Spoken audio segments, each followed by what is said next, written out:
کے ارکان کتنے دنوں پر مشتمل ہے؟ 5. پہلا کون سا ہے؟ 8، دوسرا 9، تیسرا 10، 11 اور 12. یہ 5 ایام آپ نے یاد رکھنے ہیں. 8 ذوالحجہ، 9 ذوالحجہ، 10 ذوالحجہ، 11 ذوالحجہ، 12 ذوالحجہ. 8 ذوالحجہ کا دن ہم نے گزارنا ہے مینا میں. وہاں پڑھیں گے 5 نمازیں. 5 نمازیں مینا میں پڑھنا سنت ہے. اور پہلی نماز ہوگی ظہر. پہلی کون سی پڑھیں گے؟ پھر عصر، پھر مغرب، اگلی عشاء اور پھر فجر. یہ فجر کی نماز ہم ادا کریں گے تو یہ کون سی تاریخ ہو جائے گی؟ 9 ذوالحجہ. شاباش. اچھا، 9 ذوالحجہ کا دن it's the most important day of Hajj. یعنی اگر آپ کو کوئی کہتا ہے کہ حج کس دن ہوتا ہے، حج ہوتا ہے 9 ذوالحجہ کو. یاد رکھیے گا حج کا دن کون سا ہے؟ 9 ذوالحجہ. یہ وقوف عرفہ یہ حج کا رکن اعظم ہے. دا موسٹ امپورٹنٹ رکن آپ کہہ لیں. حج کے 3 فرائض ہیں، احرام پہننا، نیت کرنا اور طواف الزیارہ، لیکن رکن اعظم ہے وقوف عرفہ. تو وقوف عرفہ جو ہے یہ موسٹ امپورٹنٹ ڈے ہے.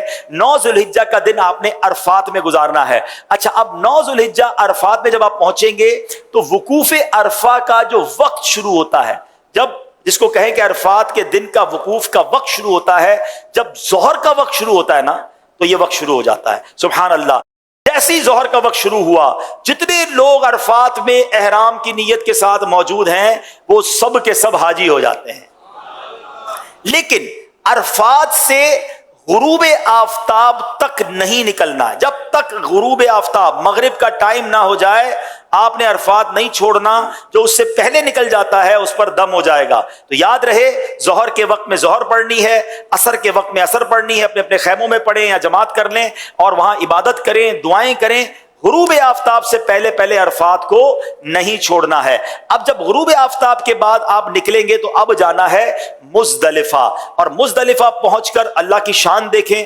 عرفات میں مغرب کا وقت ہو گیا ہے مگر مغرب پڑھنے کی اجازت نہیں ہے. اچھا، مزدلفہ میں بھی مغرب اور عشاء پڑھیں گے مگر عشاء کا وقت شروع ہو جانے کے بعد پڑھیں گے. یعنی عشاء کا وقت شروع ہو گیا، اب مغرب اور عشاء پڑھیں گے. اور اس کو ملا کر پڑھنے کا طریقہ یہ ہے کہ مغرب کے پہلے فرض پڑھیں گے، پھر عشاء کے فرض پڑھیں گے، پھر مغرب کی نوافل، مغرب کی سنتیں اور نوافل، پھر عشاء کی سنتیں وتر وغیرہ ادا کیے جائیں گے. اب یہ رات ہے 10 ذوالحجہ کی رات. صبح 10 ذوالحجہ ہے. یہ رات گزاریں گے مزدلفہ میں اور اس رات عبادت بھی کریں گے. اور یہاں فجر کی نماز پڑھنا یا فجر کے وقت میں یہاں ہونا ضروری ہے کیونکہ مزدلفہ کا جو وقوف کا وقت ہے یہ جب شروع ہوتا ہے کہ جب فجر کا وقت شروع ہوتا ہے. اچھا، اب صبح ہو گئی. یہ صبح کون سی ہے؟ کون سی تاریخ ہو گئی؟ 10 ذوالحجہ. پاکستان میں کیا ہوتا ہے؟ کون سی عید ہوتی ہے؟ بقرعید. حاجی دیکھو کیسے کمال کی عید منا رہا ہوتا ہے. لوگ اچھے اچھے کپڑے پہنے ہیں، خوشبو لگائے گھوم رہے ہوتے ہیں، ایک دوسرے سے عید مبارک کر رہے ہوتے ہیں. حاجی کے احرام بھی میلا، اس کے بال بھی بکھرے ہوئے، اس کی آنکھیں بھی نیند سے تھکن سے چور ہے. یہ کیسی عید ہے؟ واللہ یہ ساری دنیا کی عیدوں سے اچھی عید. ہائے ہائے، کیونکہ اللہ کو یہ میلا کچیلا حاجی بڑا پسند ہے. آج عید کا دن ہے اور حاجی کو 3 کام کرنے ہیں. 10 ذوالحجہ کو 3 کام کرنے ہیں اور یہ تینوں کام ایک ترتیب سے سیکوینس سے کرنا بڑا ضروری ہے. ٹھیک ہے، یاد رکھیے گا. پہلے حاجی نے کیا کرنا ہے؟ رمی کرنی ہے. کیا کرنا ہے؟ اس کو رمی کرنی ہے شیطان کو کنکریاں مارنی ہے، بڑے شیطان کو. اس دن ایک ہی جمرے کو، ایک ہی شیطان کو کنکریاں مارنی ہے، 7 پتھر مارنے ہیں. رمی کرنے کے بعد حاجی نے کیا کرنی؟ قربانی. کیا کرنی ہے؟ اچھا، رمی کر لی تو قربانی. جو بھی کرنے والا اس کو بتائیں گے میں نے رمی کر لی، وہ اس کی قربانی ہو جائے گی. قربانی ہو گئی تو اس کے بعد حاجی نے حلق کروانا ہے یا قصر کروانا ہے، تقصیر کرنی ہے، بال اتروانے ہیں.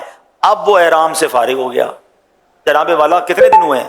2.25 دن تو ہوئے ہیں. 10 ذوالحجہ 8 کو تو احرام باندھا تھا اور 10 کو فارغ ہو گیا.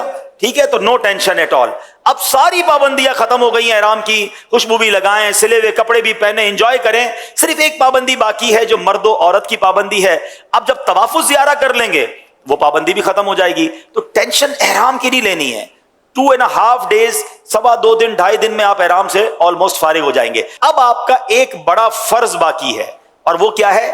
طواف الزیارہ. طواف الزیارہ اس کا نام ضرور ہے مگر چکر اس کے بھی ساتھ ہی ہیں.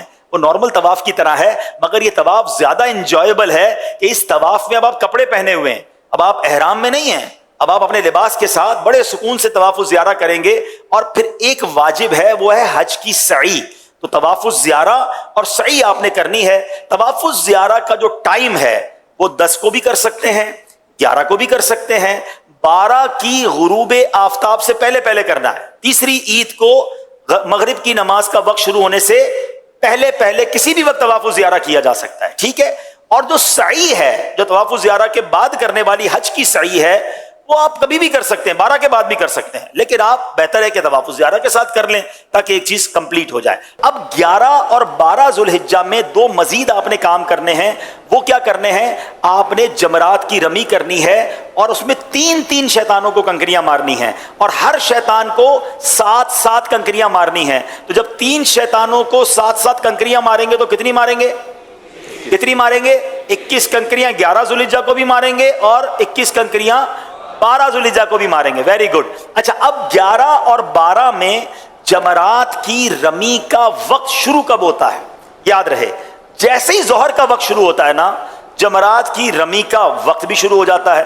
تو ظہر کے بعد سے لے کر اگلے دن صبح صادق تک آپ کبھی بھی رمی کر سکتے ہیں. چلے جناب, حج کے 5 ایام پورے ہو گئے, اب بھی خود بھی یاد کر لو, دوسرے حاجیوں کو بھی بتانا.